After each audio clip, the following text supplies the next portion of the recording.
How's everybody doing again? It's the Bearded Fellow here. I've been watching that new show on HBO, Game of Thrones.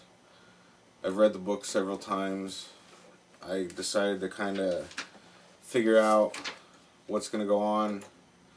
This is my take of what should happen in tonight's show, and I'll do one for next week. Lord Eddard has been accused of treason. He's in jail. Varys comes to visit him. Basically tells him to, plead for mercy, say he's guilty. King will spare his life. Ned asks him if there's any way Varys could free him, and he basically tells him, I can, but will I? Eddard thinks that Stannis should have the throne, which by rights he should, since the kids are bastard children. Again, Varys tells him, confess. Cersei will come to see you tomorrow. And that's probably about what we're going to see of Ned for the show, for the beginning. Then we should go to Lady Catelyn, who is with Robb. He's taken the army from the north. They're marching south toward Lord Tywin for battle. Nobody really knows though that he split his host in half to try to trick Lord Tywin, which worked because he gave Jaime 30,000, half his army, to go. Anyway, we're gonna meet Lord Walder Frey this evening and his family. I would assume he's an interesting lord. He owns the Twins, which is a castle with this huge bridge that they can get to kind of flank around the armies. So Robb has to go in there with his mom, and they end up making a wedding pact that Robb will marry any one of Lord Walder's many daughters or granddaughters. I guess they'd probably be one of his granddaughters. He gets to choose. Basically marry their houses together and make the Freys powerful because they've just always wanted power but never really been able to get it. Then we're going to we should see Jon Snow back at the Wall. He should be, he's going to talk to the Lord Commander and about saving him from the others, the White Walker. He has a burned hand. He has to wear a glove all the time now. And you're going to find out the story behind Jorah Mormont, who is with Daenerys across the sea.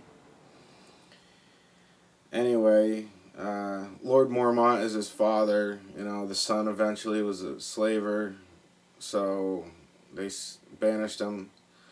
Anyway, the one thing that Jorah did not take when he left his house on Bear Island was the family sword.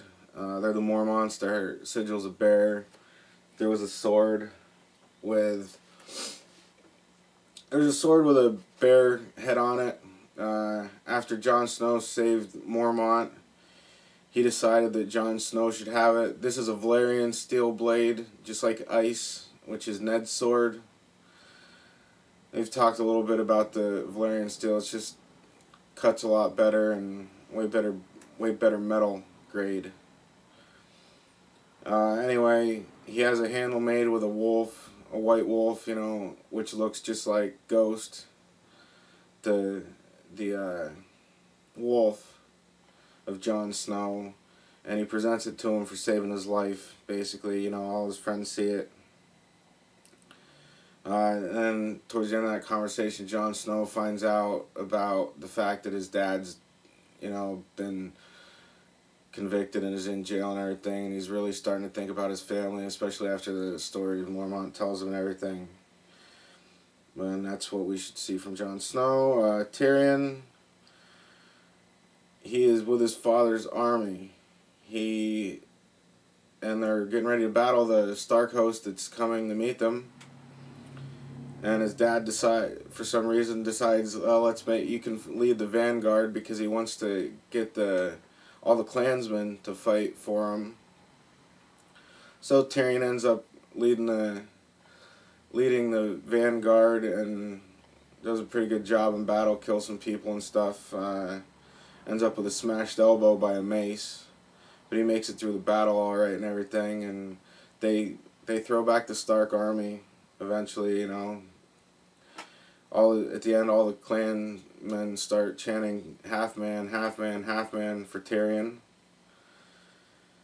Then we're getting close to the end of the show. We're gonna have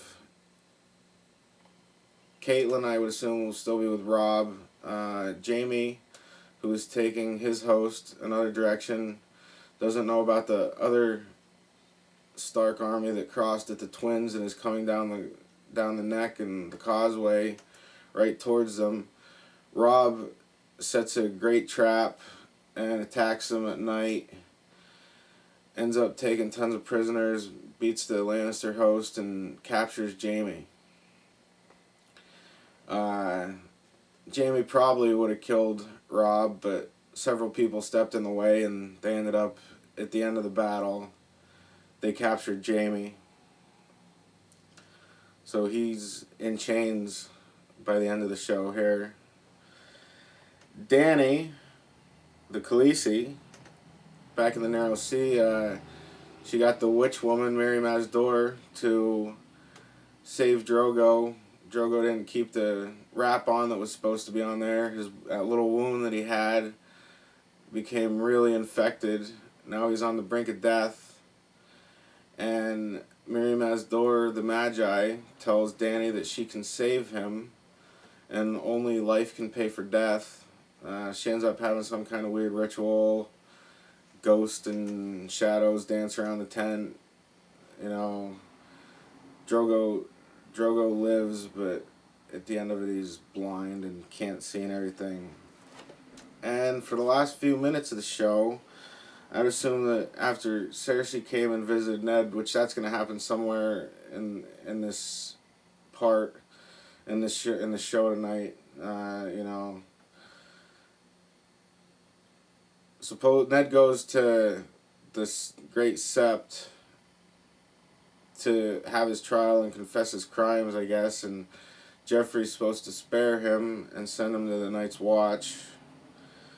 In the meantime, you know, Arya's been missing since the day that everyone was killed, and she comes, you know, she goes to Flea Bottom, which is kind of like the ghetto, I guess, of King's Landing, the rundown area, and, you know, learned how to kill birds with her fake or wooden sword and stuff and sticks and whatnot. So she's just surviving right now. She's a tough one. And so after eating her breakfast in the morning, she hears the bells tolling and ends up walking to the Great Sept, and Ned and Joffrey and everybody else are there. And Ned confesses his crimes, and Joffrey, because he's a little bastard, decides to, even though he confessed his crimes and said he'd let him live and go to the Night's Watch, he tells Sir Ilyn, the tongueless headsman, to kill Ned, and I would assume that should about be the end of the episode. Ned dies tonight. Sorry to disappoint anybody who's a Ned Stark fan, but he's out of the picture. And Arya, after going crazy watching her dad get his head chopped off, you know, trying to get to him to save him, gets caught, and then you're going to find out that that's Yoren, the man from the Night's Watch, who came and asked Lord Eddard for men, and he told me he could have the pick of the dungeons. So he's going to kind of capture Arya, and that's about where it should end, with Lord Eddard dying on the steps of the Great Sept. So that's what should happen in tonight's episode, or at least that's what I think. If you want to watch it, I hope you enjoy it. Let's see how close I am.